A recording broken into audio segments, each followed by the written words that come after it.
সামনেই লোকসভা নির্বাচন, আর তাই বিভিন্ন রাজনৈতিক দলগুলি নির্বাচনী প্রচার চালাচ্ছে জোর কদমে। সকাল থেকে সন্ধে পর্যন্ত একটানা নির্বাচনী প্রচার করে চলেছেন লোকসভা কেন্দ্রের প্রার্থীরাও। তীব্র গরমকে উপেক্ষা করেই চলছে এই প্রচার। এখনো বৈশাখ মাস আসতে বেশ কয়েকদিন বাকি, তার আগেই সূর্যের প্রচন্ড তেজে নাজেহাল আমজনতা থেকে নেতা মন্ত্রী সকলেই। তবে শুধু যে সূর্যেরই তেজ রয়েছে তা নয়, ভোট আসন্ন, সেই জন্য সূর্যের সঙ্গে সঙ্গে প্রার্থীদের কথাতেও বেশ তেজ থাকছে। প্রতিদিনই প্রচারে বেরিয়ে বিভিন্ন মন্তব্য করতে শোনা যাচ্ছে লোকসভা নির্বাচনের প্রার্থীদের। এই যেমন শোনা যায়, কিছুদিন আগেই নাকি তমলুক লোকসভা কেন্দ্রের বিজেপি প্রার্থী অভিজিৎ গঙ্গোপাধ্যায় মুখ্যমন্ত্রীর মৃত্যু কামনা করেছিলেন। এরপর তিনি মজা দেখাবেন বলেও একটি মন্তব্য করেন। এবারে যদি তা হয়, এরকম যদি কোনো ঘটনা ঘটে, তাহলে কিন্তু আমরা তাদেরকে একটা ছোট্ট শব্দবন্ধে বুঝিয়ে দিতে চাই, মজা দেখিয়ে দেবো। আবার বর্ধমান দুর্গাপুর লোকসভা কেন্দ্রের বিজেপি প্রার্থী দিলীপ ঘোষকেও একের পর এক বিতর্কিত মন্তব্য করতে দেখা গিয়েছে। এদিকে বর্ধমান দুর্গাপুর লোকসভা কেন্দ্রের তৃণমূল প্রার্থী কীর্তি আজাদকেও পাল্টা বক্তব্য রাখতে দেখা গিয়েছে। তবে এসব জনসাধারণের কাছে নতুন কিছু নয়। ভোট এলেই নাকি প্রার্থীদের মধ্যে এমন কাদা ছোড়াছুড়ি হয়েই থাকে। তবে আর নয়, এমন মন্তব্যে এবার লাগাম টানতে হবে প্রার্থীদের। আর সেই জন্যই লক্ষ্মী ভান্ডারের পর এবার আগমন সরস্বতী ভান্ডারের। লক্ষ্মী ভান্ডারের পর এবার সরস্বতী ভান্ডার প্রকল্প, তবে সরকারি নয়। এই উদ্যোগ একেবারেই ব্যক্তিগত। সাহিত্যিক কবি ঝর্ণা ভট্টাচার্য রবীন্দ্রনাথ ঠাকুরের একটি কবিতা পাঠের মাধ্যমে পোস্টার সহ সরস্বতীর সাজে নির্বাচন কমিশনের অফিসের সামনে দাঁড়াবেন। তার দাবি একটাই, দেশের নেতা নেত্রীদের ভাষা যেন শালীনতার সীমা না ছাড়ায়, রুচিশীল ভাষা যেন মর্যাদা পায়। নতুন প্রজন্মের দিকে তাকিয়ে এই প্রার্থনা ঝর্ণা ভট্টাচার্যের। এই উপলক্ষে তিনি রবীন্দ্রনাথ ঠাকুরের একটি কবিতা পাঠও করবেন, যার বিষয়েও রয়েছে মন্দ আর ভালোর লড়াই। আমরা যারা শিল্প সাহিত্য নিয়ে চর্চা করি তারা তো আর চিৎকার করে প্রতিবাদ করতে পারি না। আমাদের প্রতিবাদের ভাষা একটু অন্যরকম হয়।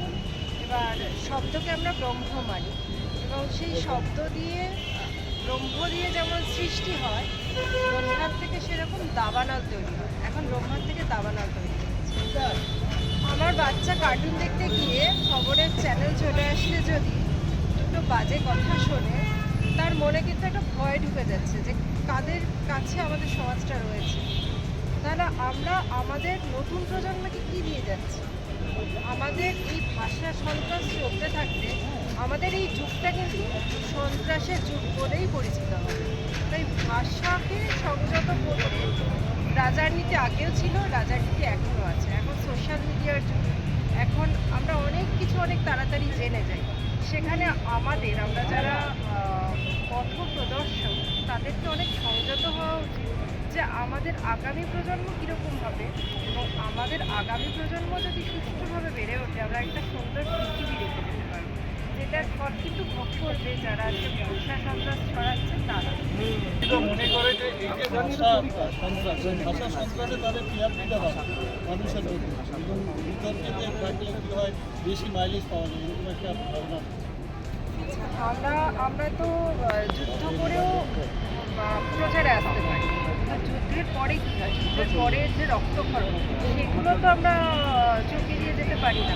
এই যে প্রত্যেক নিয়ত যে রক্তক্ষরণ হচ্ছে, এবং আমি আমার মেসেজ থেকে বেরিয়েছি সুয়োরানিটা, সেখানে দেখা যাচ্ছে যে সুয়োরানি বলছে তার প্রতি ঐশ্বর্য বৈভবের সত্ত্বেও, সুয়োরানির কিছু না থাকা সত্ত্বেও, তাকে বের করে দেওয়া সত্ত্বেও সে খুব ভালো আছে মাটির বাড়ি। এবার আমরা ভাবি যে আমাদের বৈভব থাকা সত্ত্বেও, ঐশ্বর্য থাকা সত্ত্বেও আমরা বোধহয় সব সুখ পেয়ে যেতে পারি। আদপে তার নয়, কারণ দিনের শেষে আয়নার সামনে দাঁড়াতে হবে প্রত্যেককে, এবং প্রত্যেককে দাঁড়াতে হবে তার নতুন প্রজন্মের কাছে। যে তখন দাঁড়াতে হবে তখন সমস্ত শেষ হয়ে যাবে। তাই আজকে যদি আমরা টিআরপির কথা না ভেবে আমরা সুন্দর সমাজের কথা ভাবি, আমরা যদি বৈভবকে আনন্দের মতো উপভোগ করতে হলে নিজের ভিতরের বৈভবকে সুন্দর করে রাখি, ঢেকে রাখে তাহলে টিআরপিটা হয়তো একটু এদিক ওদিক হবে কিন্তু সুন্দর দেখতে পাবে সুস্থ বৃদ্ধি হবে সেখানে ডিপ্রেশন ওয়ার্ডটা খুব কম। সমাজসেবী ঝর্ণা ভট্টাচার্যের এই প্রার্থনা কি বাস্তবায়িত হবে? নেতা নেত্রীদের রাজনৈতিক কথাবার্তায় কি বজায় থাকবে শালীনতা? সেটাই দেখার অপেক্ষাতে গোটা Bangla. Bureau report, one India Bangla.